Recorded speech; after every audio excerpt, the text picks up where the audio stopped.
राजस्थान के एक छोटे से गांव कल्याणगढ़ में एक पुरानी वीरान हवेली थी। लोगों का कहना था कि वहां अजीब घटनाएं होती हैं। रात को चीखें सुनाई देती हैं। हवेली के खिड़कियां दरवाजे अपने आप खुलते और बंद होते हैं। गांव वालों ने उस हवेली को भूतिया हवेली का नाम दे दिया था। कोई नहीं जानता था कि आखिर वहां क्या रहस्य छुपा था। लेकिन अर्जुन, जो एक खोजी पत्रकार था, हमेशा ऐसे रहस्यों को उजागर करने के लिए जाना जाता था।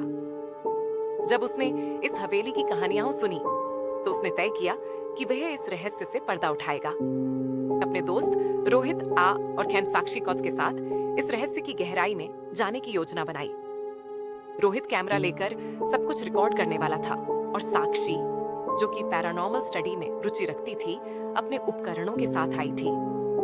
गांव के बुजुर्गों ने उन्हें बहुत समझाया कि वे हवेली के अंदर न जाएं, लेकिन अर्जुन अपनी जिद पर अड़ा रहा। अगर यह सिर्फ एक अफवाह है तो हमें सच पता चल जाएगा, और अगर यहाँ सच में कुछ है तो दुनिया को यह जानना चाहिए, अर्जुन ने कहा। सोचा, हवेली में पहला कदम पमता।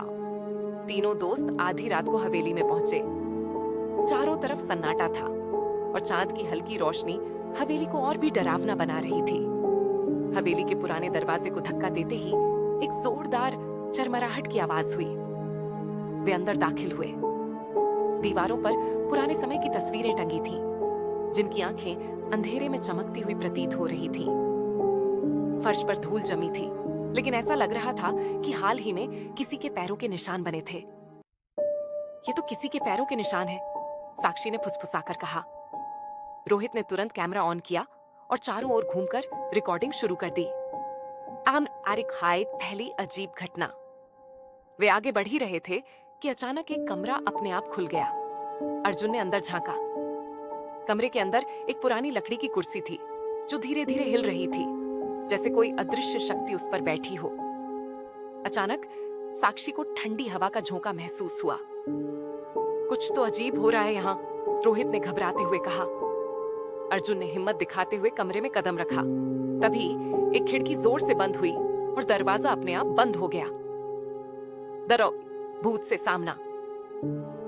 तीनों दोस्त घबराकर दरवाजा खोलने की कोशिश करने लगे, लेकिन वह हिल भी नहीं रहा था। अचानक कमरे के कोने में एक परछाई उभरने लगी। वह एक बूढ़ी औरत की परछाई थी। उसके सफेद बाल हवा में उड़ रहे थे, आंखें सुर्ख लाल थीं और उसकी चीख से पूरा कमरा गूंज उठा।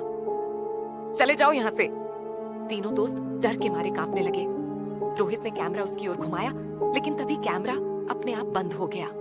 साक्षी ने कांपते हुए कहा, ये आत्मा हमें चेतावनी दे रही है। हमें पता लगाना होगा कि ये कौन है और इसे शांति कैसे मिलेगी। दादावार, वेली का इतिहास। अर्जुन ने अपनी जेब से टॉर्च निकाली और चारों ओर देखने लगा। तभी उसे एक पुराना संदूक दिखा। उसने उसे खोला तो अंदर से एक पुरानी डायरी निकली। डायरी राजमाता सौम्या देवीयन की थी, जो इस हवेली की आखिरी मालकिन थी। उसमें लिखा था कि सौम्या देवी को उनके ही परिवार ने मार डाला था, ताकि उनकी संपत्ति हड़पी जा सके। शायद यही आत्मा हमें सताने वाली है, अर्जुन ने अनुमान लगाया। डायरी के आखिरी पन्ने पर खून से लिखा था, मेरा बदला अधूरा है। हाई भूत का प्रकोप। अचानक हवेली की दीवारों से डरावनी आवाजें आने लगीं। चारों ओर अंधेरा छा गया। एक जोरदार धमाका हुआ और हवेली की छत से एक झूमर नीचे गिर पड़ा। अर्जुन, साक्षी और रोहित किसी तरह भागने की कोशिश करने लगे, लेकिन तभी हवा में एक अदृश्य शक्ति ने अर्जुन को उठाकर दीवार से जोर से टकरा दिया। हमें इसकी आत्मा को मुक्ति दिलानी होगी, साक्षी ने चिल्लाया। दर्द ये मरा, आत्मा को शांति पला। साक्षी ने डायरी में लिखे कुछ संस्कृत मंत्र पढ़ने शुरू किए। जैसे ही वह मंत्रों का जाप करने लगी, हवेली की दीवारें हिलने लगी और आत्मा जोर से चीखने लगी। धीरे धीरे हवेली में फैला अंधेरा गायब होने लगा। आत्मा की चीखें कम होने लगी और कुछ ही पलों में वह धुएं में बदलकर गायब हो गई। हवेली में फिर से शांति छा गई। रहस्य से पर्दा उठ गया। अगली सुबह अर्जुन ने गांव के लोगों को पूरी कहानी बताई। गांव वालों ने हवेली में पूजा करवाई और उस दिन के बाद से वहां कोई अजीब घटना नहीं हुई। अर्जुन, साक्षी